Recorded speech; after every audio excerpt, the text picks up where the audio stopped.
இது அந்த அன்சாரி ரசூலுல்லாஹ்க்கு முன்னாடி நேரா இருந்தாருங்க. நம்ம 1400 வருஷத்துக்கு பின்னாடி வர்றோம். யார் யாரோ ஹதீஸை எழுதிருக்கிறாங்க. பல பேர் தொகுத்தாங்களாம். அதுல சில பேர் தப்பு பண்ணாங்களாம், சில பேர் சரியா செஞ்சாங்களாம், சில பேர் சரியா செய்யலையா, குழப்புனாங்களாம். சில பேர் தப்பு மனிதர்கள் தான், அவர்கள் தப்பு செய்திருக்கலாம். மனிதர்கள் தப்பு செய்திருக்கலாம். ஆனால் அல்லாஹ்வுடைய மார்க்கத்தில் தப்பு கலக்கப்படுமா? சொல்லுங்க பதில. தீன் அல்லாஹ்வுடைய தீன். அப்ப என்ன அர்த்தம்? இன்னா நஹ்னு நஸல்னா ذிக்ர வ இன்னா லஹு லஹாஃபிதுன். என்ன அங்க மானா இருக்குது? இந்த தீனை, இந்த ذிக்ரை, இந்த குர்ஆனை நாம் பாதுகாப்போம். ذிக்ர் குர்ஆன் மட்டுமல்ல, அந்த குர்ஆனுக்கு விரிவுரையாக இருக்கக்கூடிய ஹதீஸ் வ அன்ஸல்னா இலைக ذிக்ர லிதுபய்யின லின்னாஸ். குர்ஆன் பாதுகாக்கப்பட்டுச்சு, அதனுடைய விரிவுரை பாதுகாக்கப்படவில்லைன்னு சொன்னா என்ன அர்த்தமா போய்டும்? இப்ப முடிஞ்சு. அஸ்தக்ஃபிருல்லாஹல் அஸீம். இந்த சம்பவம் பார்த்தீங்களா? நமக்கு பயம் வர வேணாம்? ஒரு சஹீஹான ஹதீஸிலே குறை காணும் போது அல்லாஹ்வின் தூதர் ஸல்லல்லாஹு அலைஹி வஸல்லம் சொன்னார்கள், நம்பத் தகுந்த பொய் பேசாத உத்தமர்கள், இந்த மார்க்கத்திலே குழப்பத்தை ஏற்படுத்தாத சத்தியவான்கள் சஹாபாக்களிடத்திலிருந்து கேட்டார்கள். அவர்களிடமிருந்து அவர்களின் மாணவர்கள், உண்மை சீலர்கள் கேட்டார்கள். பிறகு அது மிகச்சிறந்த அறிஞர்களால் தரம் பார்த்து பதிவு செய்யப்பட்டது என்று உறுதியானதற்கு பிறகு, எப்படிங்க உறுதியானதற்கு பிறகு அதிலே முரண்பாட்டை கண்டால், இல்லை இதிலும் கோளாறுகள் இருந்திருக்கும் எழுதுறாங்க. யூதர்களின் சதியாக இருந்திருக்கலாம். என்னங்க எதுல யூதர்களின் சதி? சஹீஹுல் புகாரி, சஹீஹ் முஸ்லிம் ஹதீஸ் கிதாபுகளிலே யூதர்களுடைய சதியாக இருந்திருக்கலாம். என்னங்க ஆச்சு அதுக்கப்புறமா? என்ன இஸ்லாம் இருக்கு? என்ன மிச்சம் இருக்கு உங்கள்கிட்ட? சஹீஹுல் புகாரி, சஹீஹ் முஸ்லிம்ல யூதர்களின் சதி நடந்திருக்கலாம். இஸ்லாமிய எதிரிகளால் இது இட்டுக்கட்டப்பட்டிருக்கலாம். அது புகாரியிலே பதிவு செய்யப்பட்டிருக்கலாம். அதை அறியாத அளவுக்குத்தான் இமாம் புகாரியின் கல்வித்தரம் இருந்தது என்று சொன்னா நீங்க என்ன விளங்கி வச்சிருக்கிறீங்க இமாம் புகாரிய? நீங்கள் ஹதீஸை என்ன புரிந்து வைத்திருக்கிறீர்கள்? நெஞ்சு புலக்கல, கல்பு வெடிக்கல. அடுத்த சம்பவத்துக்கு வாங்க.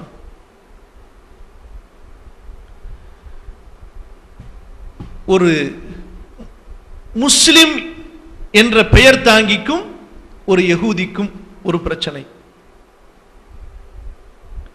அப்ப அந்த யகூதி தௌராத்தில் படித்து வைத்திருந்த இறைவனின் வசனத்தை அடிப்படையாக வைத்து அந்த முஸ்லிம் என்ற பெயர் தாங்கியிடம், வெளியில முஸ்லிம் என்று சொல்லிடுற அவர்கிட்ட சொன்னாரு, இந்த பிரச்சனைக்கு எங்க தீர்ப்பு கேட்டு போவோம்? எங்க கேட்டு போவோம்? ரசூலுல்லாஹ்ட்ட போவோம் அப்படின்னு.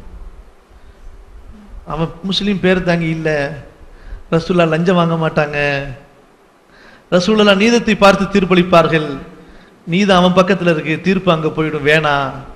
எங்க போவோம்? காப் இப்னு அஷ்ரஃப் யஹூதி இடத்திலே போவோம் என்று சொல்லுகிறான்.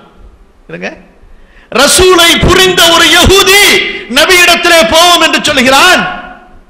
நபியை ரசூல், முஹம்மதை ரசூல் என்று ஏற்றுக்கொண்ட ஒரு பெயர் தாங்கி யஹூதி இடத்திலே செல்வோம் என்று சொல்லுகிறான். இதாங்க வித்தியாசம். பார்த்தீங்களா?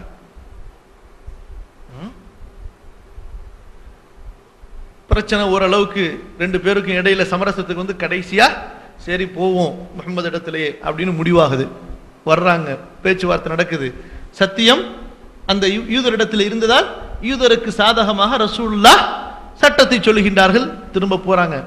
ஆனா இந்த முஸ்லிம் பெயர் தாங்கியால பொறுத்துக்க முடியல. எங்க அழைச்சிட்டு போலான்னு சொல்றாரு? அடுத்து வாங்க உமர் இடத்துல போலான்னு சொல்லிட்டு, உமர் இடத்துல போலான்னு சொல்லி, உமர் கோவக்காரு, யூதர்கள் இஸ்லாத்திற்கு அப்பாற்பட்டவர்கள் மேல ரொம்ப கோபமா இருப்பாங்க, அதை வச்சு நமக்கு சாதகமா தீர்ப்பு வாங்கிடலாம் அப்படின்னு சொல்லி உமர்கிட்ட போய் உட்கார்றாங்க. அப்ப அந்த யூதர் சொன்னார், உமரே ஒரு வார்த்தை இடையிலே சொல்லிக் கொள்கிறேன், இது விஷயமா நாங்க ஏற்கனவே உங்களது தோழர் முகமது இடத்திலே சென்றோம், அவர் எனக்கு சாதகமாக தீர்ப்பு சொல்லி இருக்கிறார்.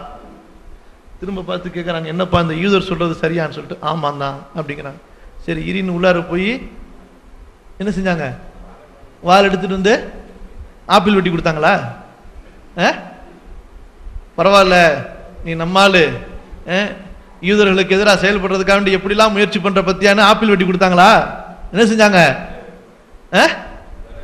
முடிஞ்சிச்சுங்க, கழுத்தை வெட்டியாச்சு. خلاص ذبح موت. அல்லாஹ்வின் தூதரின் தீர்ப்பை ஏற்காதவர்களுக்கு இதுதான் தீர்ப்பு, எனது தீர்ப்புன்னு முடிவு செஞ்சாங்க. முனாஃபிக்குகளுக்கு கொண்டாட்டமாய் போச்சு, மாட்டிக்கிட்டாருங்க. இன்னைக்கு முகம்மதை பழி வாங்குவதற்கு சரியான தருணம் ஏற்பட்டு விட்டது. முஸ்லிமை கொன்று விட்டார், பழிக்கு பழி, உடனடியாக உமரை கொல்ல வேண்டும், உடனடியாக கொல்லணும். முனாஃபிக், அவனும் முனாஃபிக், கூட்டம் முனாஃபிக். அல்லாஹ் அக்பர். அல்லாஹ் நபியின் தோழரை உமரை எப்படி பாதுகாத்தான் தெரியுமா? நபியே கொல்லப்பட்டவன் முர்த்தத்தானவன். அங்க பிரச்சனை வருது. முர்த்தத்தை கொல்ல வேணாம்னு சொல்றாங்கல்ல, குர்ஆனோடு முரண்படுதான்.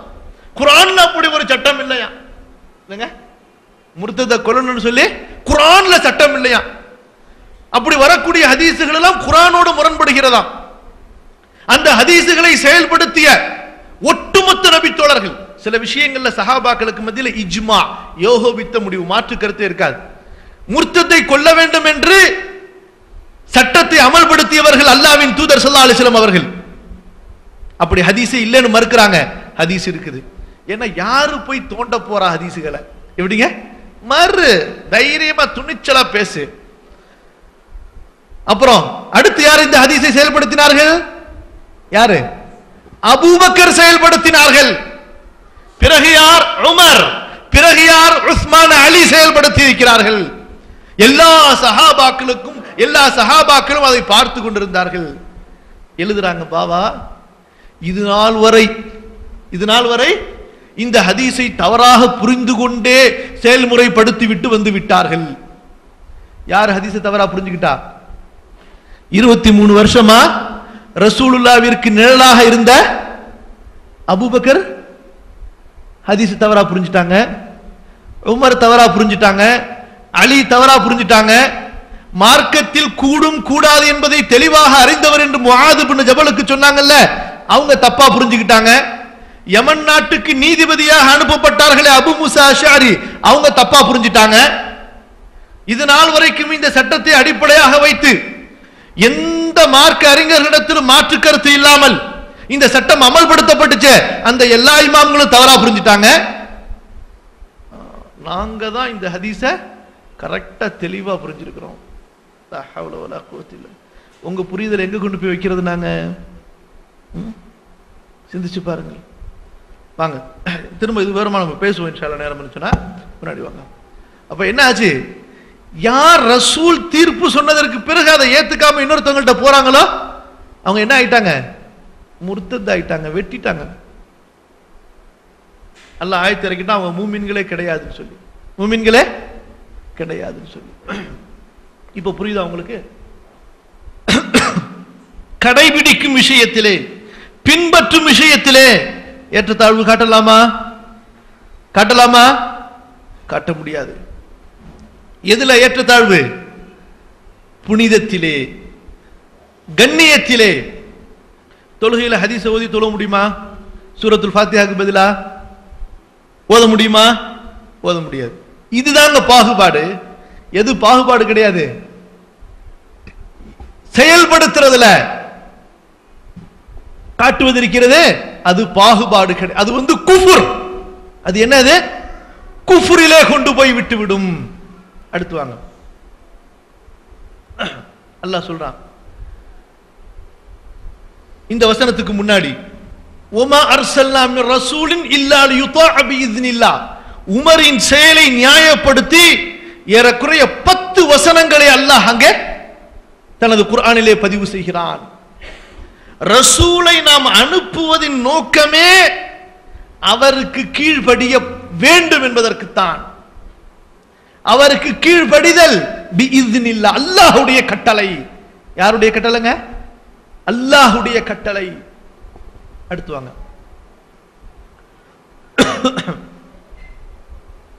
فَلْيَحْذَرِ الَّذِينَ يُخَالِفُونَ عَنْ أَمْرِهِ أَنْ تُصِيبَهُمْ فِتْنَةٌ أَوْ يُصِيبَهُمْ عَذَابٌ أَلِيمٌ.